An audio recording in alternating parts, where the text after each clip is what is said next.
Vou gravar de novo, compartilhar.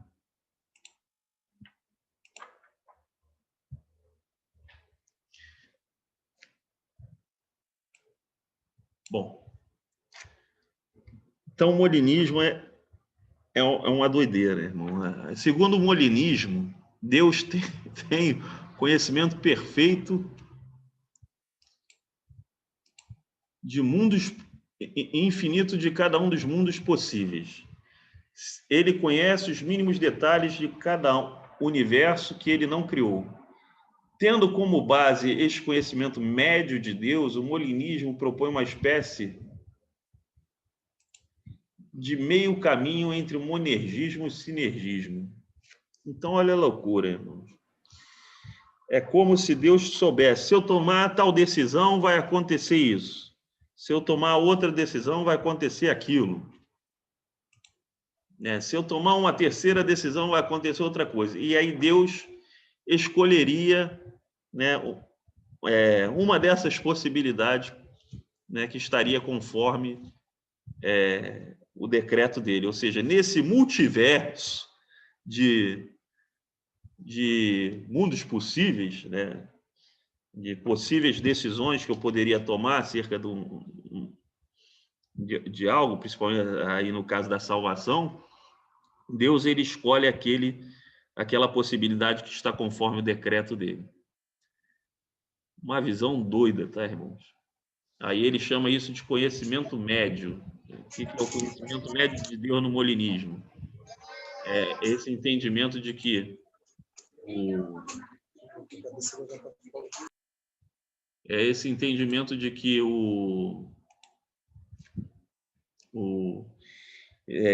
as diversas hipóteses de decisões que eu poderia tomar, Deus conhece todas e conhece as consequências de todas essas decisões. E aí, dentre uma dessas hipóteses, ele escolhe aquela que está em consonância com a sua perfeita vontade.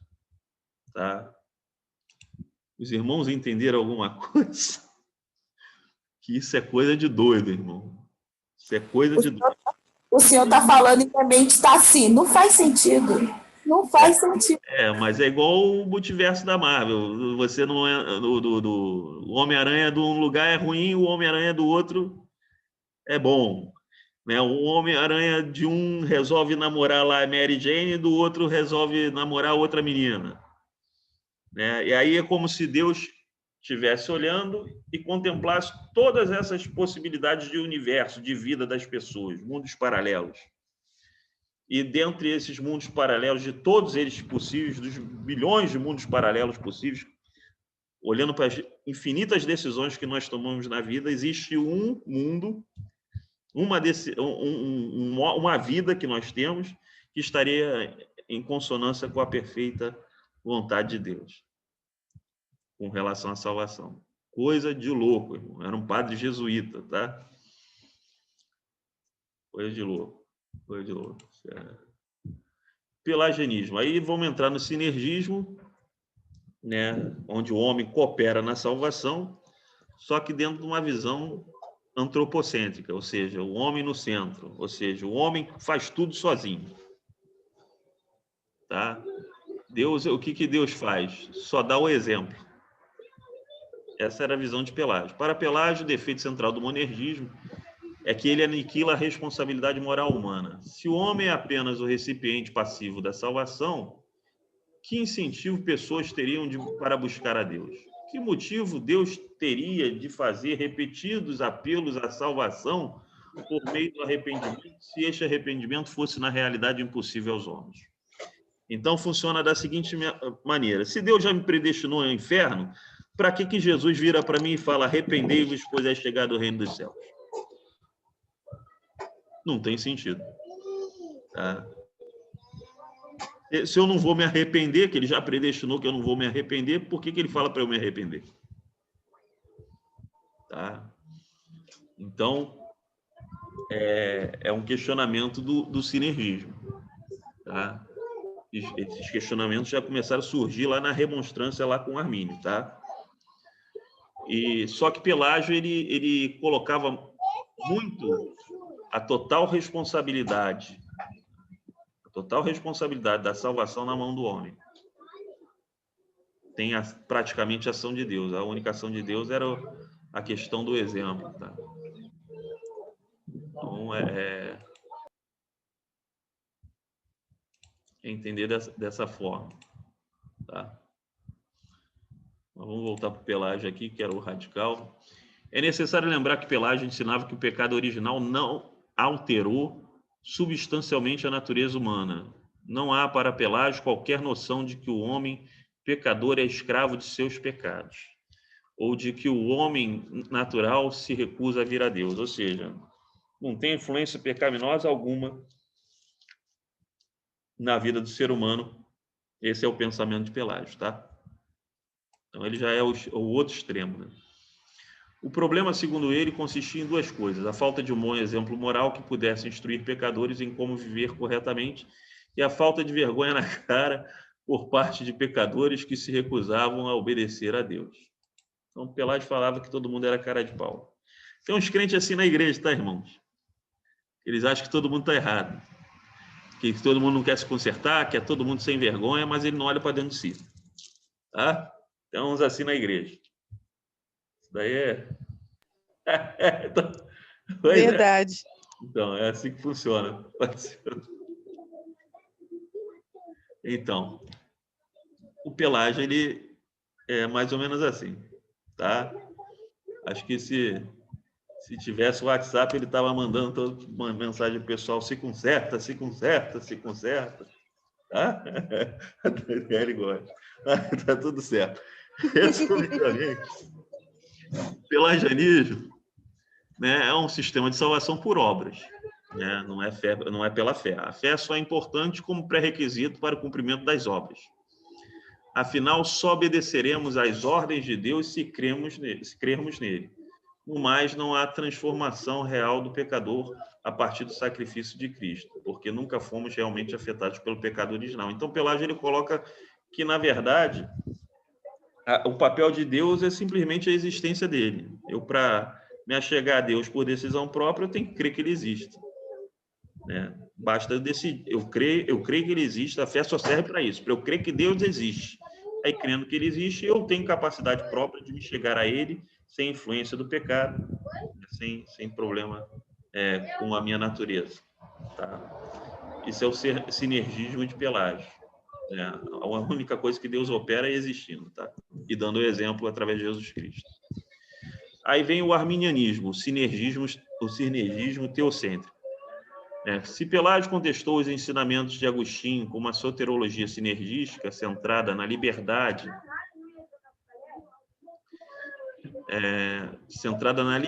humana, Tiago Armínio, ou Jacó Armínio, né, contradisse o calvinismo como sistema sinergístico. A internet deu ruim.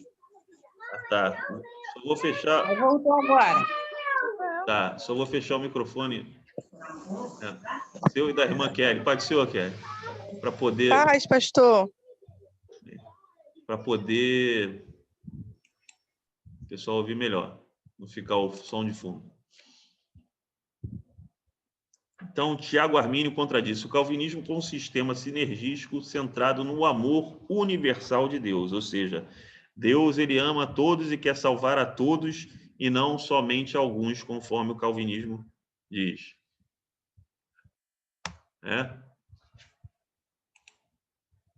Eita, travou aqui. Ao contrário do pelagianismo, o arminianismo aceita a doutrina da depravação total, isto é, tanto como os calvinistas, arminianos acreditam que o homem pecador é absolutamente incapaz de verdadeiramente conhecer a Deus. Desejar a Deus, buscar a sua própria salvação ou obedecer os seus mandamentos. Então, a questão da depravação total, ou seja, todo homem ficou depravado depois da queda, tanto calvinistas como arminianos aceitam isso, tá? Tá certo? O homem está sob influência do pecado e não existe desejo no homem de se chegar a Deus. Aí um desenho aí do Jacó Armínio. O arminianismo postula a doutrina soberania de júri, a ideia de que Deus concedeu liberdade aos seres humanos. Porque se tem uma ideia de soberania, irmãos, que tipo, eu sou soberano, então tudo tem que acontecer conforme eu determino. Essa é a ideia do calvinista, né, do monergismo calvinista. Mas também faz parte de uma soberania eu decidir permitir as pessoas tomarem decisões. Isso é soberania também. Tá? Vamos colocar assim, um ditador, ele pode simplesmente não deixar as pessoas terem um livre-arbítrio, tá? Ou pode conceder àquela pessoa uma escolha, não impondo a vontade dele. Ele não deixa de ser soberano, né, sobre o seu reino, porque ele concedeu a alguém liberdade de escolha, que é a ideia que o calvinismo traz, né, que é Deus só é soberano se ele predeterminar todas as coisas, até a escolha do homem. Mas Deus não deixa de ser soberano se ele concede liberdade ao homem de escolher, tá? Porque a liberdade quem concede é ele. Ele ainda tem o controle, tá? Por outro lado, o arminianismo afirma também que ao pecar, eu acho que eu não botei para gravar, irmão, só um instante, de novo. Não está gravando. De novo, me enganei. Por outro lado, o arminianismo afirma também que ao pecar o ser humano arruinou seu livre-arbítrio. Somos ainda livres para fazermos tudo o que quisermos, mas como somos agora pecadores, tudo que desejamos fazer é o pecar. Então, entendendo a diferença do raciocínio do arminianismo para o calvinismo, eu não sou predestinado a pecar, mas eu estou sob a influência do pecado de forma que eu só consigo escolher o pecado. Tá? Mas eu tenho meu livre-arbítrio. Eu não tenho minhas decisões pré-determinadas. Só que a minha natureza pecaminosa me empurra para escolher só o que é errado. Escolher só o pecado. Tá?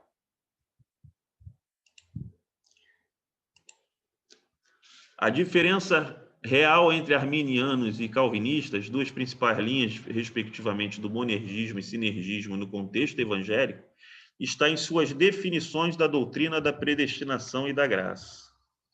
Ao contrário do pelagianismo, o coração do arminianismo não é só a doutrina do livre-arbítrio, e sim sua concepção de qual é o plano de Deus para com a humanidade. Assim como as principais ideias do calvinismo podem ser enumeradas em 5 doutrinas básicas, o arminianismo também tem seus 5 pontos importantes. Aí agora são os pontos do arminianismo, irmãos. Nós vimos o do calvinismo, tá? Como já disse, a depravação total, os dois creem nisso. Como já dissemos, a doutrina arminiana do pecado é idêntica à doutrina calvinista, com uma importante diferença. No calvinismo, a queda da humanidade foi decretada por Deus, enquanto, segundo o arminianismo, ela foi resultado da decisão livre e espontânea de Adão e Eva, sem ter sido pré-determinada por Deus. Ou seja, Deus não determinou nada. Quem escolheu errar foi Adão e Eva. Tá? Isso é pensamento arminiano. Pensamento calvinista, Deus determinou até que o homem errasse. Estão entendendo a diferença, né? Isso aí, tá, irmãos? Mas ambos os lados creem que o homem está totalmente depravado. Um crê que o homem está totalmente depravado porque o homem escolheu, é o arminianismo. Outro crê que o homem está totalmente depravado porque Deus determinou, é o calvinismo. Tá? Predestinação condicional, irmãos. O arminianismo, assim como o pelagianismo, afirma que Deus predestina segundo o seu conhecimento prévio de nossas decisões, ou seja, Deus conhece de antemão. Presciência. Deus sabe antes de acontecer. E por Deus saber antes de acontecer, ele vai nos condenar porque sabe que nós vamos ser pecadores e vamos rejeitar a sua salvação. Esse é o pensamento arminiano, tá? Deus sabe antes de acontecer. Presciência.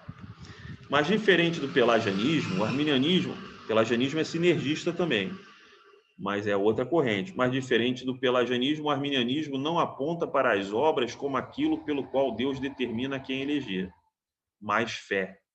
Deus predestina conforme seu conhecimento da fé futura. Ele sabe que eu vou ter fé para aceitá-lo como meu Salvador. E aí ele me predestina por conhecer o futuro.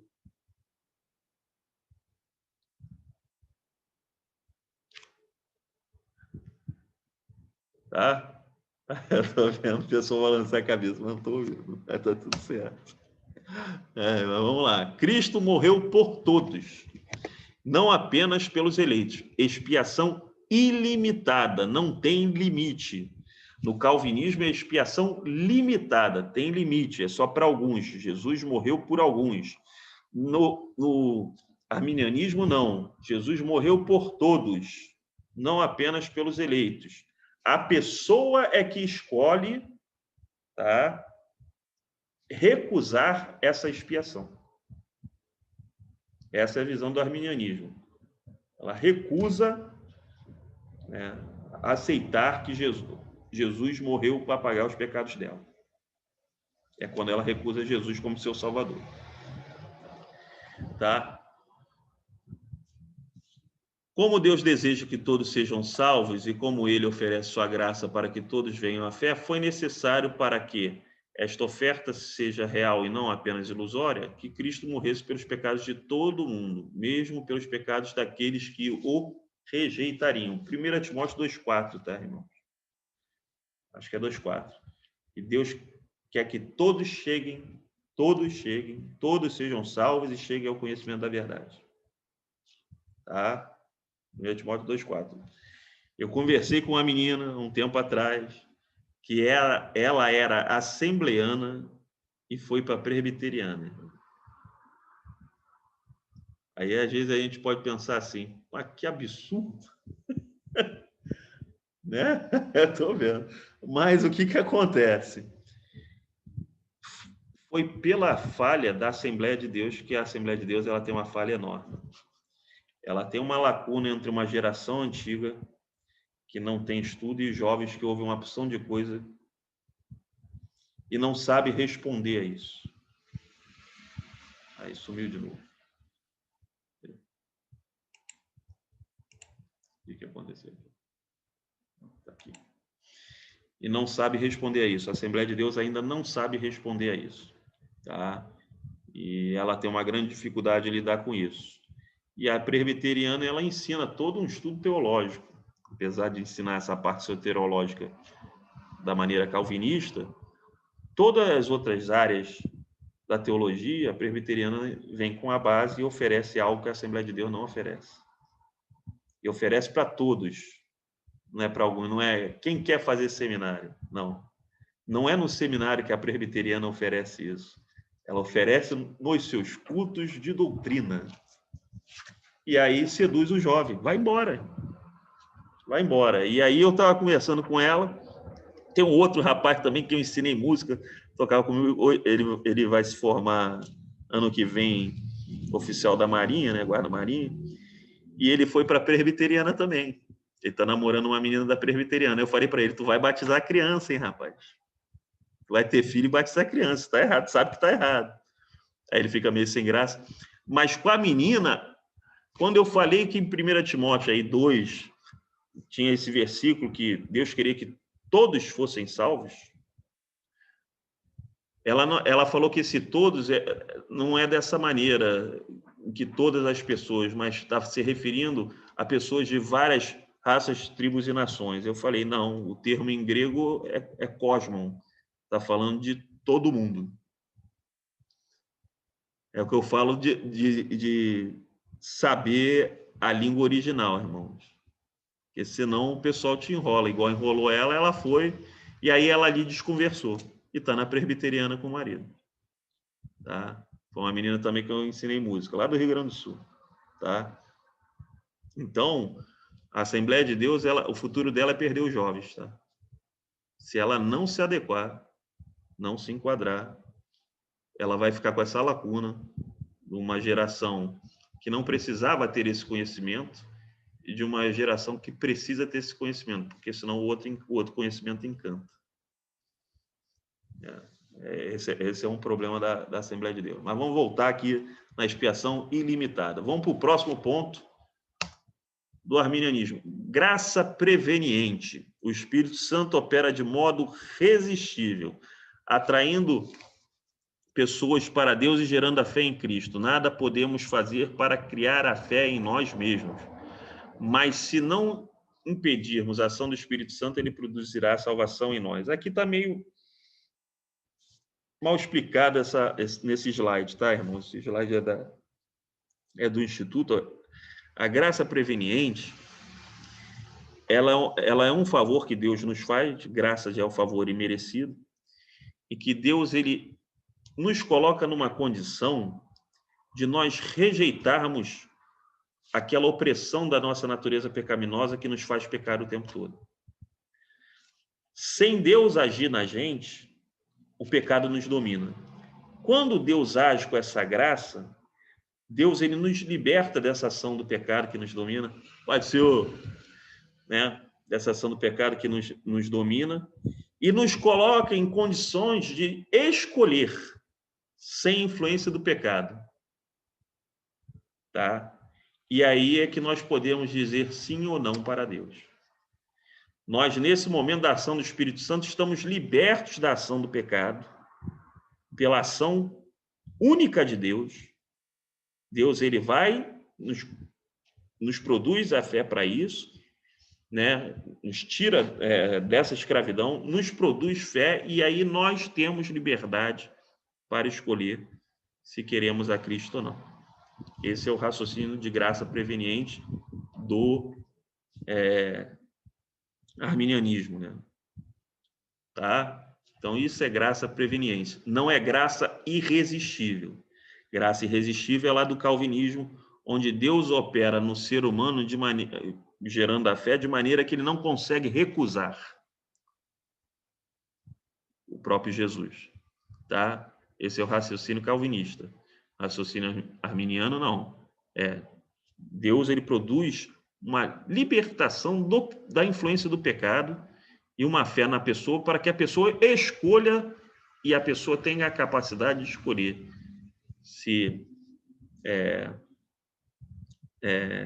fica com Cristo ou não. Tá? Estão conseguindo ver a diferença, né, irmãos? Tá? Se ficar confuso, fala, porque é um assunto complicado. Tá? Perseverança condicional dos santos. O Espírito Santo opera em nós para nos preservar na salvação.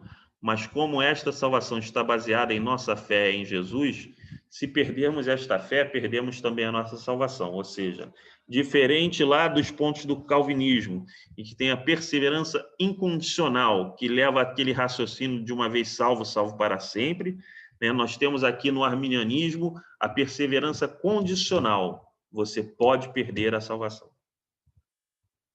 Tá? Nós temos ali o próprio apóstolo Paulo escrevendo assim que Demas amou o presente século e o abandonou. Tá? Então, no caso, ele abandonou a fé. A apostasia reflete a perda de salvação. Se apostatar da fé, você perder a fé, você perdeu a salvação. Se a salvação é pela fé, tá? Então, o entendimento do arminianismo é o quê? Você tem que perseverar de maneira condicional. Você pode perder a salvação. A tua perseverança, né, se você não, ela pode não ser frequente.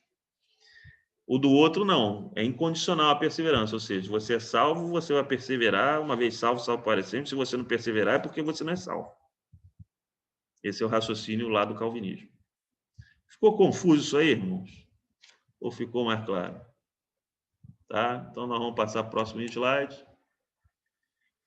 A salvação não é, no arminianismo, algo que pode ser perdida facilmente ou perdida por conta de um único pecado, mas ela ainda assim pode, por meio do endurecimento gradual do coração, ser perdida. O primeiro fundamento do arminianismo e de sua compreensão da graça divina é a crença de que Deus deseja salvar a todos. Sua graça se estende universalmente a todo ser humano. A missão de Jesus, segundo o arminianismo, era tornar-se o mediador entre Deus e todos os homens e não apenas os eleitos. A predestinação, segundo Armínio, é baseada na presciência de Deus, ou seja, Deus sabe de antemão. Antes que eu fale, ele já sabe o que eu vou falar. Ele já sabe o que eu vou fazer antes de eu nascer no ventre. É baseada na presciência de Deus, de qual será a nossa reação à graça preveniente. Se nós vamos aceitar Jesus ou não, quando nós formos libertos dessa influência do pecaminoso para escolher aceitar Jesus ou não. Ele sabe que aceitaremos sua graça preveniente e permitiremos que ele nos leve à fé. Somos eleitos. Se recusarmos sua graça e resistirmos ao Espírito Santo, não somos.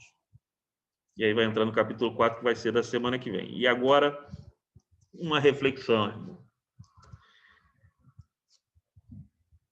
Examinando a pessoa de Deus, que não tem passado e presente e futuro.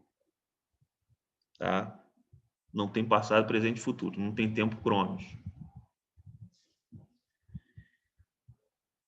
Existe predestinação? Ou isso é um termo em linguagem humana para que o homem possa chegar o máximo possível de compreensão do que está escrito?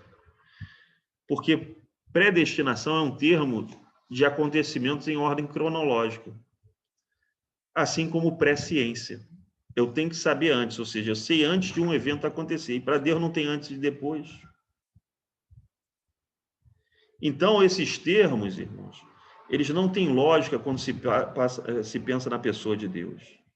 Então por que estão na Bíblia? Para a gente ter um mínimo de compreensão, irmão. Isso é que é linguagem antropomórfica. Outra coisa, antropopatia, sentimentos do homem. Deus se entristeceu, Deus se irou, Deus se arrependeu. Aí vem aquela, mas aqui está escrito que Deus se arrependeu, aqui está escrito que Deus não se arrepende. Aquilo ali, irmão, não é uma contradição, está escrito de uma maneira para o ser humano entender mais ou menos o que Deus estava sentindo, ou o que Deus estava pensando. O que está na Bíblia é para você ter um mínimo de compreensão. Você não vai ter compreensão, você não é um ser eterno. Tá? Você não vai ter uma compreensão daquilo que é Deus, irmão. Porque essas palavras presciência e predestinação, elas são loucura quando se pensa na pessoa de Deus. Porque se pensa em dois momentos diferentes. Deus não tem dois momentos diferentes. Não existe um momento que Deus não soubesse. Ele sempre soube. Está entendendo? Então, aí as pessoas, não, ele sabe antes para depois mandar a pessoa para o inferno. Não, irmão. Não teve esse momento antes e depois. Ele sempre soube. Sempre soube. O momento dele, ele sempre soube quem vai para o céu, quem vai para o inferno, sem predestinar, sem nada, sem alguma ação dele, assim, de cronológica. Não tem essa ação. Então, aquilo que está na Bíblia, que fica esse pessoal discutindo há mais de 500 anos, mas aqui está escrito assim, aqui está escrito assado, está escrito para a gente ter um mínimo de entendimento, mas não é aquilo 100%, irmão. Não é aquilo 100%, porque aquilo, se fosse o 100% daquilo que Deus quer falar, ninguém ia entender. O ser humano não entende.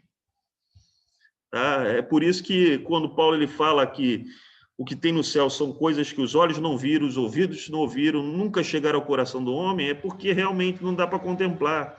Ele teve no terceiro céu coisas inefáveis. Você vê João falando, vi algo semelhante ao mar de cristal, porque aquilo que ele viu não tinha na terra. Você não consegue contemplar esse tipo de coisa. É entender que o ser humano nunca vai entender Deus. Você estuda teologia para entender isso. Está entendendo? E aí a gente quer botar Deus dentro de uma caixinha. Estuda teologia para entender que Deus não se entende. É isso aí. Porque quem não estuda acha que entende Deus. E você fala algumas coisas, a pessoa pega e te rebate assim de uma forma veementemente, e você fica só olhando assim, você não sabe. Porque você nunca pensou em quem é a pessoa de Deus.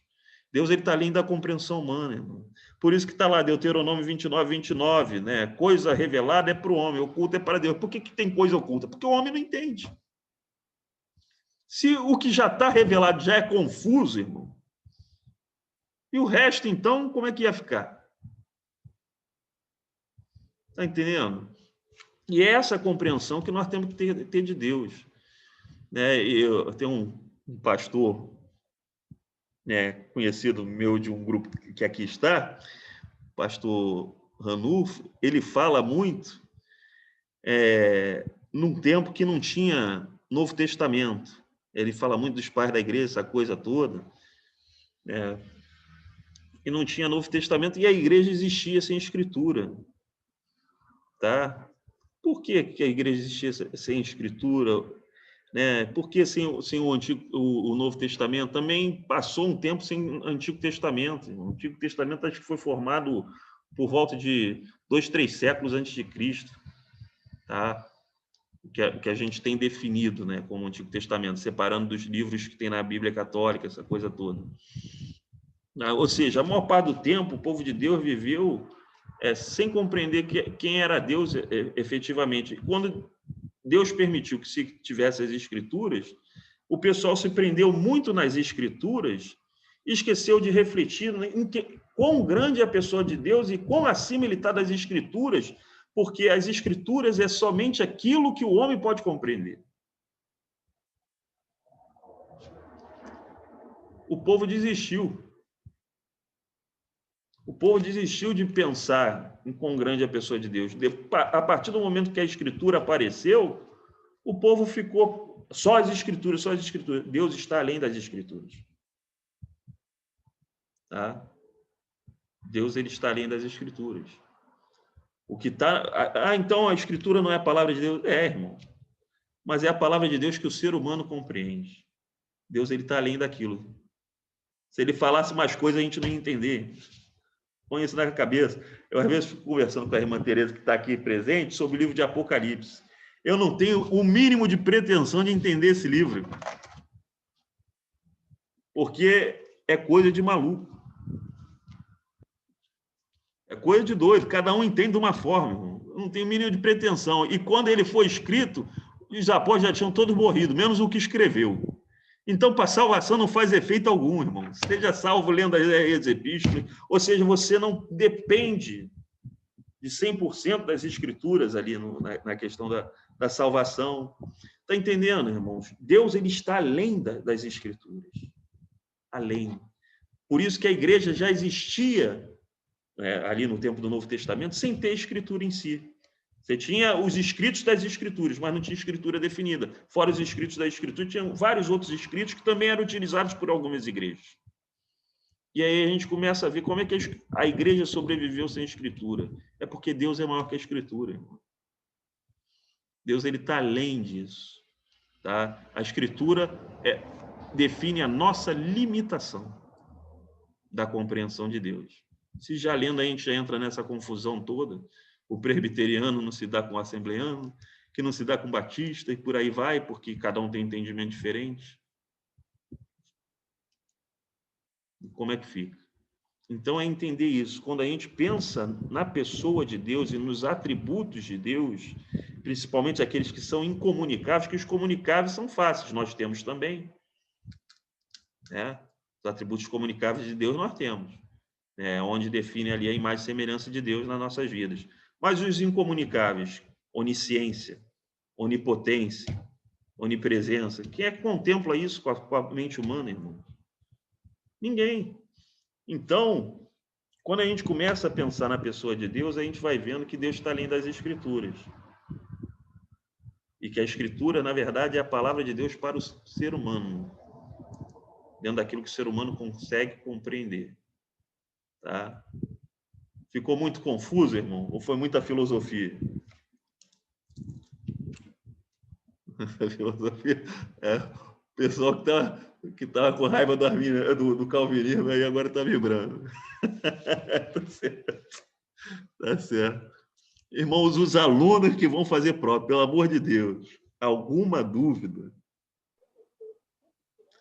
Nem grilo tem para falar, irmão. Eu não ouço um barulho. Isaac. A Maria Eduarda também está ali, está acordada também. Irmãos, não tem nenhuma dúvida, pelo amor de Deus, irmão. Se cair isso em prova, tu vai fazer confusão, hein?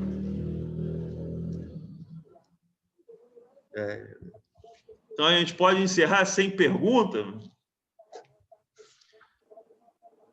Ô, pastor, quando que vai ser a prova? Então, nós vamos marcar uma data para janeiro. Ah, tá. E eu vou acrescentar mais uma aula. Seriam 6 aulas, eu vou acrescentar mais uma, tá? Para não se perder conteúdo. Porque esses assuntos aqui, eles têm que ser abordados com mais detalhes. Pode ser, Alexandre? Tem que ser abordado com mais calma, porque são assuntos, irmãos. Pode ser. São assuntos que... Faz, irmão. Faz a coisa. Quê? Eles são assuntos que eles vão... Cheguei agora. Chegou agora? Cheguei agora, estava na rua trabalhando. Tá certo. Mas voltando, irmãos. Resolvi os problemas lá do prédio. Tranquilo. Então, vou acrescentar mais uma aula para não se perder conteúdo, porque são assuntos que daqui para frente vocês vão conviver com eles, tá? Não espera que não vai conviver, não, porque vai. Tá? Amém? Posso encerrar? Amém. Obrigado, pastor Vladimir. Eu agradeço aí a presença dos visitantes que não fazem seminário. Deus abençoe. Espero que não tenha ficado confuso. Depois a gente conversa na igreja. Não, ficou não. Irmã Eliane, pode orar?